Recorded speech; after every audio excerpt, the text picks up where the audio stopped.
1998 এর ওয়ার্ল্ড কাপের ফাইনালের 6 ঘন্টা আগে তার এমন সিজার হয় যে টিমমেটসরা ভাবে সে মারা গেছে। ফাইনালটা তারা হেরেও যায়, কিন্তু তার জন্যই 2002 এর ফাইনাল জেতে তারা। মেসি আর CR7 এর যুগে আপনাদের মনে করিয়ে দিই সেই রোনাল্ডো নাজারিওকে।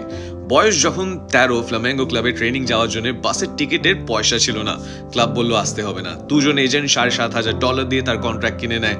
21 বছরে ওয়ার্ল্ড ট্রান্সফার রেকর্ড দুবার ভাঙে, ব্যালন ডর জিতে নেয়। কিন্তু 12 জুলাই 1998 ওয়ার্ল্ড কাপ ফাইনালের 6 ঘন্টা আগে প্যারিস হোটেল রুমে ভায়োলেন্ট সিজার। রোবের্টো কার্লোস দেখে ভাবে মুখে ফেনা, মারাই গেছে সে। ব্রাজিল হেরেও যায় ফাইনাল 3-0। আরেকটা ধাক্কা নভেম্বর 1999, হাঁটুতে পার্শিয়াল টিয়ার, 141 দিন, প্রতিদিন 8 ঘন্টা রিহ্যাব। 12 এপ্রিল 2000 কামব্যাক, কিন্তু মাত্র 6 মিনিট লাস্ট করে। পুরো প্যাটেলার টেন্ডন রাপচার, নি ক্যাপ ফেটে থাইয়ের মাঝে চলে গেছিল। হাঁটু ফুটবলের মতন ফুলে গেছিল, সবাই জানতো আর সে খেলতেই পারবে না, ফিরবেই না মাঠে। রোনাল্ডো দিনে 9-10 ঘন্টা রিহ্যাব করে, হসপিটালে কাঁধে মরফিন চায় ব্যথা থামাতে। কাট টু 30 জুন 2002, ফাইনালের আগে ঘুম আসে না তার। ম্যাচ শুরু 8টায়। 1998 এর মতন সিজারের ভয়ে জেগে থাকে সারা রাত।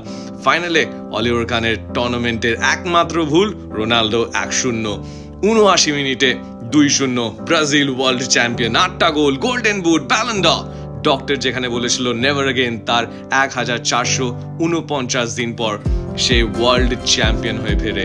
প্রশ্ন একটাই, ফ্লামেঙ্গো যদি সেই দিন বাস টিকিটটা দিয়ে দিত কি হতো?